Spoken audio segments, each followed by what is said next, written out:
Well, what's going on, YouTubers? I hope you're ready because it's going to be natural to kill this Impact preview where it pertains to welcoming all of you YouTubers to Impact Hard to Kill 2020 preview. It'll be taking place on January 12th, 2020 in Dallas, Texas at the Bomb Factory, which is a venue that will hold up to 1,000 to 400 1,000 to 4,000, let's say, excuse me, fans in attendance. And we'll see how that turns out where it pertains to Hard to Kill for Impact Wrestling. But that being said, folks, let's get to the card here where it pertains to Impact Wrestling presenting to us Hard to Kill. There are 8 matches. I'm gonna start from the bottom and I'm gonna work my way up all the way to the top. So here we go. Just give me one moment, folks, okay?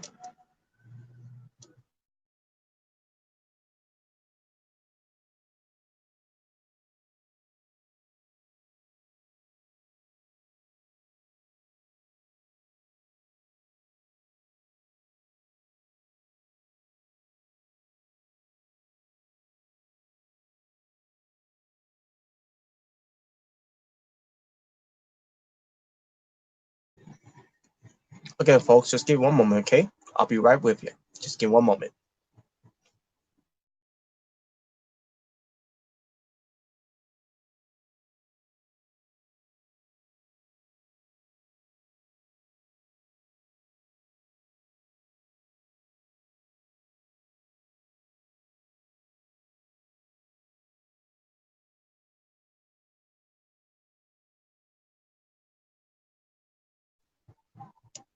Okay, folks, I'm halfway there. Just give me one moment, okay?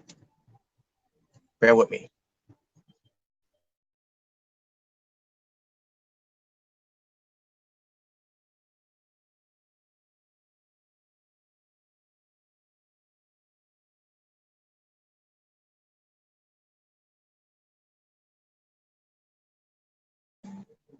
Okay, sorry about that, folks. Let's get right into it now. The first match I'm gonna talk about: Ken Shamrock versus Madman Fulton. Match itself, I'm not looking forward to this match that much, folks. Especially how this match was built up to. And yes, don't do Madman Fulton tossing around Ken Shamrock the way he did back in 2019, which I thought was hilarious, but also scary too. Madman Fulton is so scary. Not just to the side of him, but the way that he basically tossed out Ken Shamrock outside of the ring at one point was a very scary sight there. So match itself, let's see how it turns out to be. I'm actually not looking forward to this match. Um, but who I think should win here, Madman Fulton. And I think Madman Fulton should win this match on his own instead of having the Chris Brothers being involved on this. So there you go. Nothing to say about that, folks. So yeah, Madman Fulton, if he has to win, he's got to win on his own. He's got to win and establish himself as the true uh force to be reckoned in Impact Wrestling. Since there's no more Killer Cross. Thanks a lot, Impact Wrestling, idiots. Then we get to Moose versus Rhino, the Battle of the Spears. They're not actually calling that, but that's what I'm calling it. You got Moose's the no jackhammer. Excuse me. I just choked. I just screwed up right there. Botched. You got Moose's the no jackhammer needed spear versus Rhino's gore. So it's the battle of the spears here between Moose and Rhino. They're not you know they were promoting it that way, but that's how I promote it. That's how I promoting it. If I could spit it out. Just saying. Um, but the only thing they built between these two is that Rhino was attacking Moose backstage, and then Moose retaliated by attacking him back, and that's it. That's to say about that. Am I looking forward to the match though? To a certain degree, I actually looking forward to how Moose is gonna overcome him against Rhino, which I am going for Moose Power for the win here. So okay, I guess we can move on then. Match I am looking forward to, which I'm sort of kind of looking forward to it. Not really. I'm half of way of it, half looking forward to it and half not looking forward to it in a way. It's Brian Cage versus Rob Van Dam. So this match, uh, I guess it's supposed to be some kind of dream match that they're calling it in a way, especially when it pertains to Brian Cage. It could be a possible dream match between Brian Cage versus someone in Impact Wrestling, and especially when and then RVD showed up with his girlfriend Katie Forbes making out at one point in front of him, in the middle of an interview with Jimmy Havoc. I mean, not Jimmy Havoc. I meant to say Jimmy Jacobs. Excuse me. Jimmy Havoc is in in AEW. But yeah, so that's gonna be the. So this is the I already know what to say about this build, basically, folks. It's why I'm halfway looking forward to it and not looking forward to it. But who should win here? I'm gonna go with Brian Cage. But then again, you got Katie Forbes there to that can help RVD win here. So anyway, this could be a lose-lose situation for me. But that's basically it for that one. I really got nothing to say about this match either. This match, basically, I'm just rematches here. I'm really not looking forward to that much. Ken Sharp versus Mammoth Fulton. Nah. Moose versus Rhino. Nah. Brian Cage versus Rob Van Dam. I mean, they could do some innovative stuff in this match, but other than that, eh. But next match I'm looking forward to is the match that they had from the Go Home Show for Impact Wrestling. Eddie Edwards versus Michael Elgin. And yes, this will not just be a singles match, it'll be a stipulation on the line. It's gonna be for the Koya Shot Trophy that Eddie Edwards won from Brownfield Glory 2019. So at least that stipulation is online where it pertains to the pay-per-view Hard to Kill.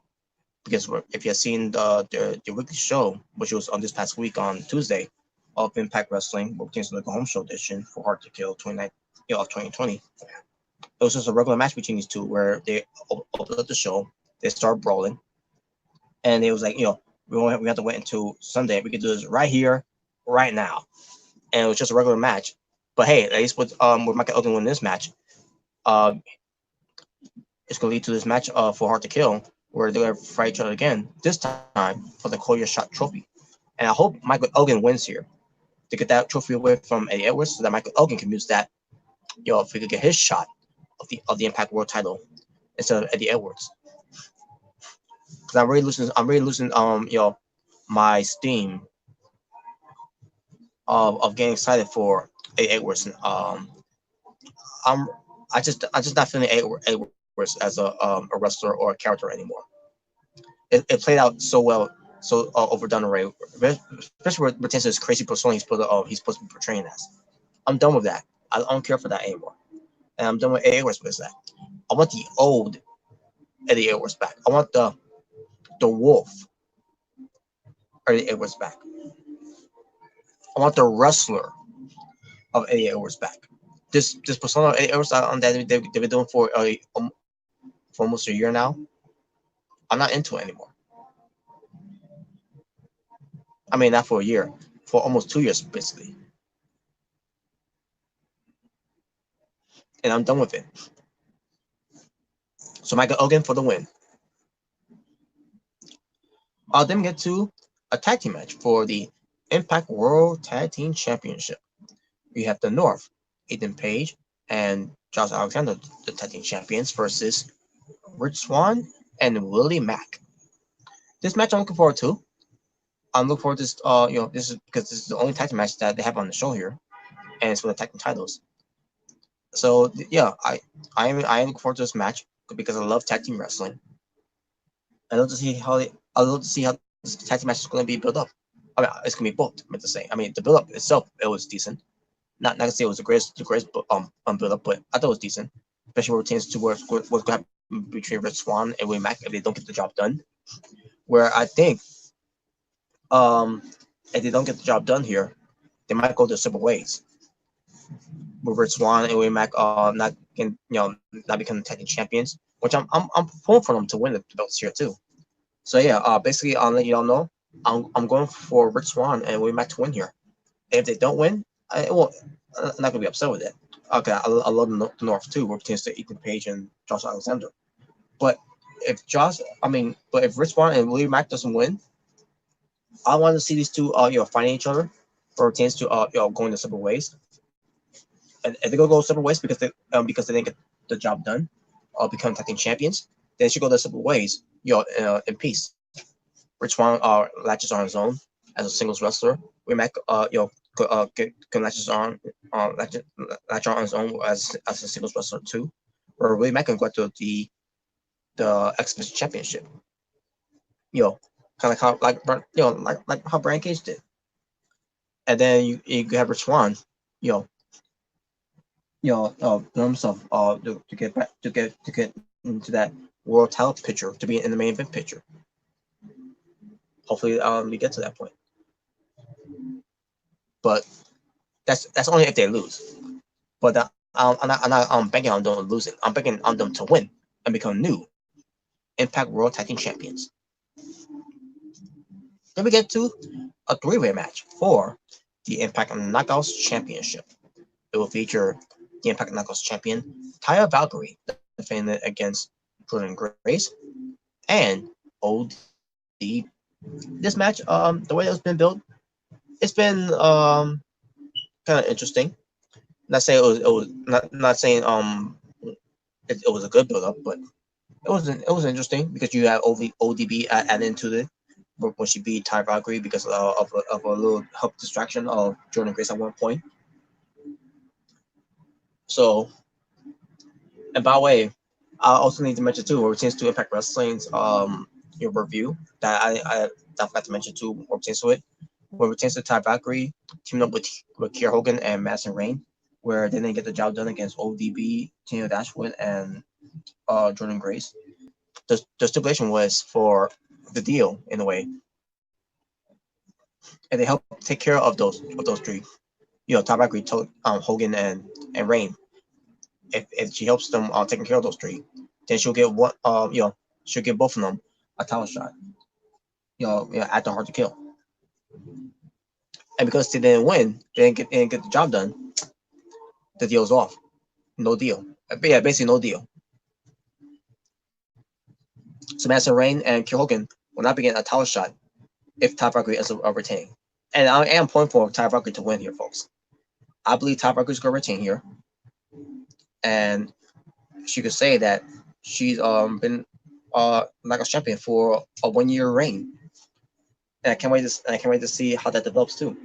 Where she's gonna do a party and everything. I guarantee you, once when Ty Valkyrie wins, she's gonna do a victory party, being the longest reigning 1 year reigning Knockouts champion, and then in Impact Wrestling history. I guarantee you that's what's gonna happen. I cannot wait. That should be the main course of the show. Whenever they do it after Hard to Kill.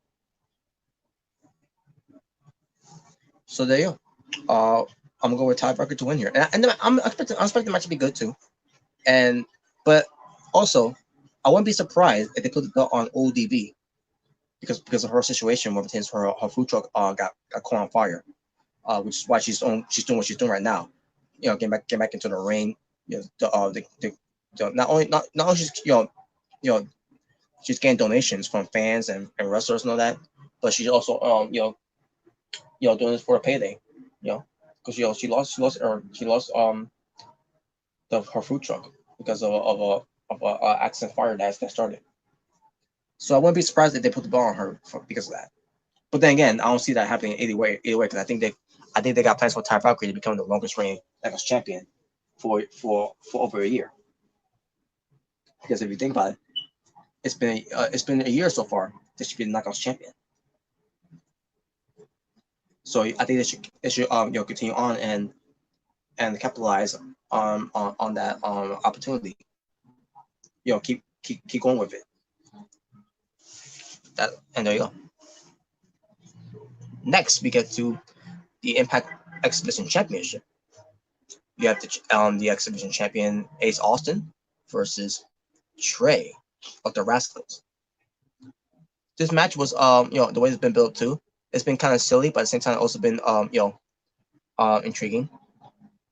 Where Trey has had enough of Ace Austin. He's gonna show him up once and for all, and this will be, I think this match will be a good match, especially where it pertains to this being an exhibition wrestling match for the exhibition title. I think it's going to pull off very well.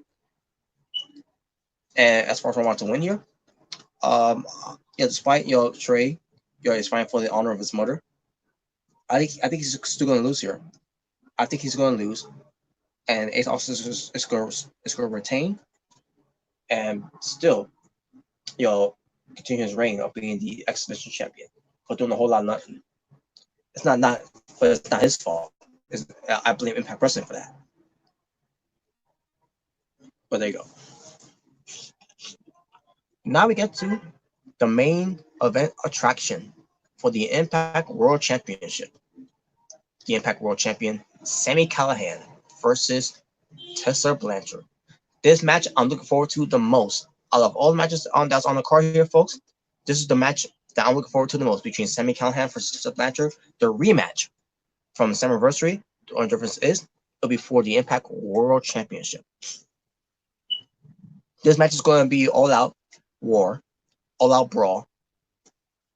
You might see some wrestling in there as well, but at the same time, you could also be seeing a fight between these two, which is this has been long build up. They've been having a warfare and for one another, and the irony and the theme. And I know where I'm trying to think of something I have. I can't really think about it. The name of this, the title, the name of this peer review, Hard to Kill. It's going to be hard to kill Sami Callihan to become the Impact World Champion in Tessa Blanchard's case. Just as it's going to be hard to kill Tessa Blanchard where pertains to Sami Callihan trying to retain his Impact World Championship. So this match is going to be balls to the walls, and it's going to be again, I'm trying to find that word, that the right word. It's going to be the epitome of hard to kill of this man for this main event, and I cannot wait to see this match between Tessa Blanchard and Sami Callihan again, where it's going to be a show stealer match of the night. A match that everyone's gonna be talking about and looking for, and it pertains to what's gonna be the outcome of it as well, of who people want to win this match in general, especially what pertains to how it's gonna benefit Impact Wrestling in the future. So that being said, who I think is gonna win here, despite Sami Callihan still retain despite Sami Callihan being the Impact World Champion for not that long, because he's won this since October,